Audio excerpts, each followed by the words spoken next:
How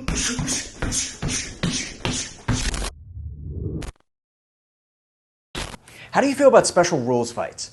You may be thinking, Shane, what is a special rules fight? Well, the best example was when one championship put one of the best MMA fighters of all time against a Muay Thai legend when they did Mighty Mouse Demetrius Johnson versus Rodtang.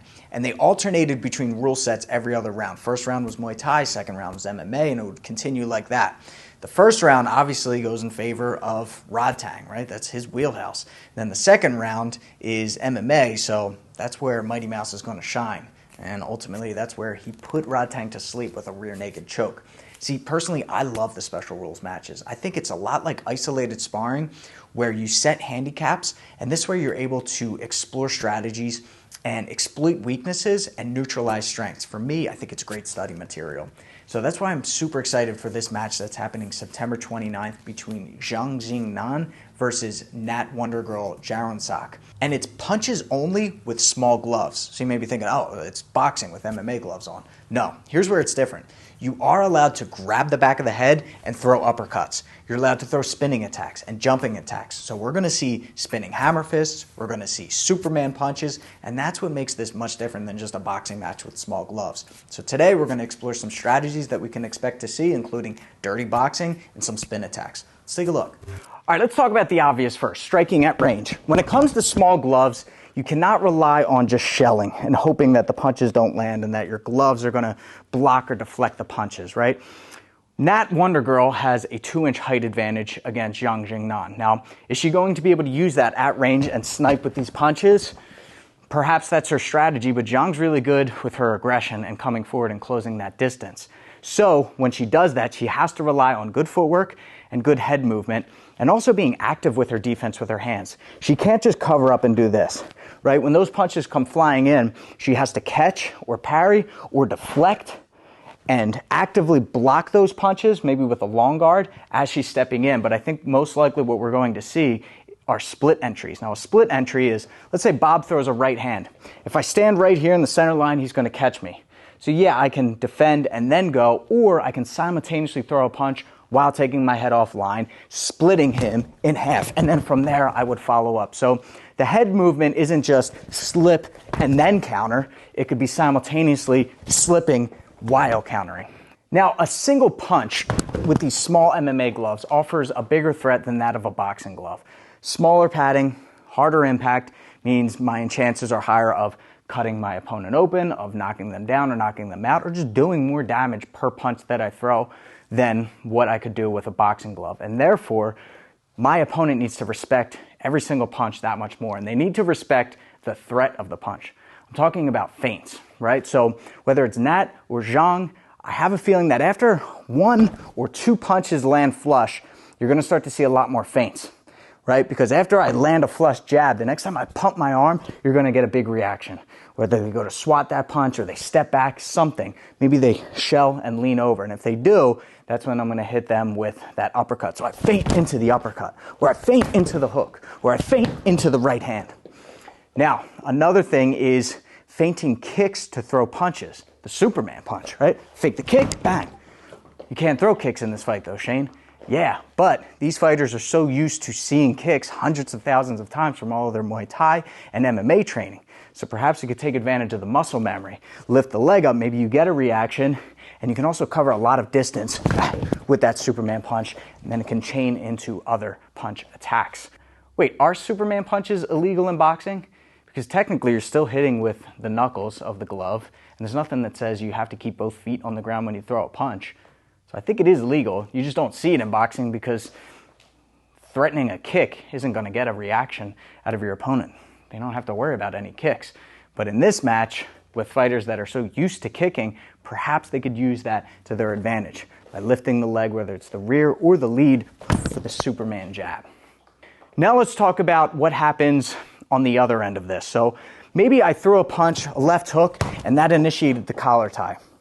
I want to talk about dirty boxing and the clinch because I think this is going to be a huge aspect in this fight, but I want to save this for last since it's going to be the most intricate details. What happens after the clinch? Well, one of the best lessons I've ever learned in striking was striking off the break. In boxing, you're not allowed to physically push somebody, right? That's a foul. You're going to get a warning. And then if you continue to do it, you're going to get disqualified. However, in Muay Thai, it's a very common technique to post or to push or to knock someone on their heels and then follow up with a strike. Obviously, we can't kick, but if we're in the clinch, absolutely I can push, and then while Bob's heavy on his heels, step in and throw my shots. That's where a lot of flash knockdowns and knockouts happen. That's where tides usually start to turn, is right on that disengagement of the clinch, and someone takes advantage of that moment and throws a strike. Now, what seems to happen at that moment is we have this psychological reset, right? We were exerting a lot of energy and maybe a couple shots landed, and then we disengage and we go, okay, now's my chance to catch my breath, bang my gloves together, look up at the clock and see how much time is left. Well, if that's my mindset while my opponent is, I need to step in and hit him, again, right, we're gonna see something happen there. So whatever fighter takes advantage of that moment, the disengaging of the clinch, I think is gonna be pivotal. Another option that these fighters have is spin attacks. They are allowed to throw spinning back fists and hammer fists so long as they hit with a closed fist. And I think we're going to see this again off the break. So in a bit, we're going to talk about overhooks and underhooks and tying up the arms and controlling the head. But I wouldn't be surprised if we saw a disengagement by maybe pushing on the face or pushing on the neck and then stepping through with the lead leg, following through into that spinning hammer fist or back fist, and then continuing to chain that into other punches or ending back up in the clinch. Me personally, I actually prefer the hammer fist over the back fist because look, you can see my hand when I show the hammer fist, but you can't see my hand when I do the back fist. A little bit of padding versus no padding. Okay, so again, follow through off that disengagement, bang, whether it's a back fist, a hammer fist, and then continue to work from there. A punch that can absolutely finish a fight with just one of them, especially with these small gloves on. Let's talk about the dirty boxing. Let's talk about the clinch.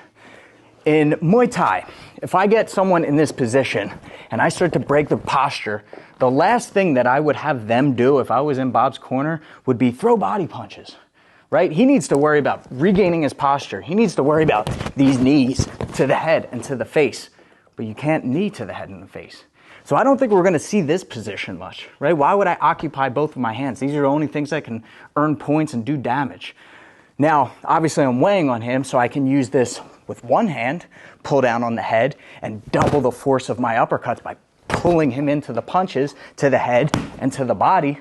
I can also use this to knock him off balance and redirect. So maybe I step and I pull and I turn him, step and turn. He's off balance. And again, we go back to that same theory of striking while they're on their heels or while they're off balance. I step back into my strikes.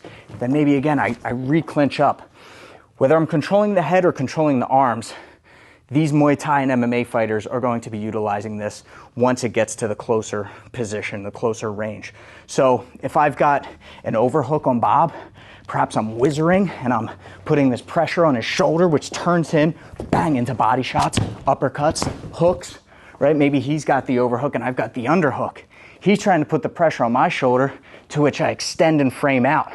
From here, again, body, uppercut, hook. I can punch my own hand and transfer the force through my hand into his head, right? So I think this is going to be a really interesting time when it comes to these small gloves and this special rule set. What's going to happen in the clinch? How are they going to be able to use their Muay Thai and their clinch experience in MMA and wrestling and make that work to their advantage when they actually get into the clinch? A couple of strategies that you yourself can implement into your own game. Make sure you have a pencil and paper ready when you sit down and watch this fight September 29th, because these are the matches that you study and learn from.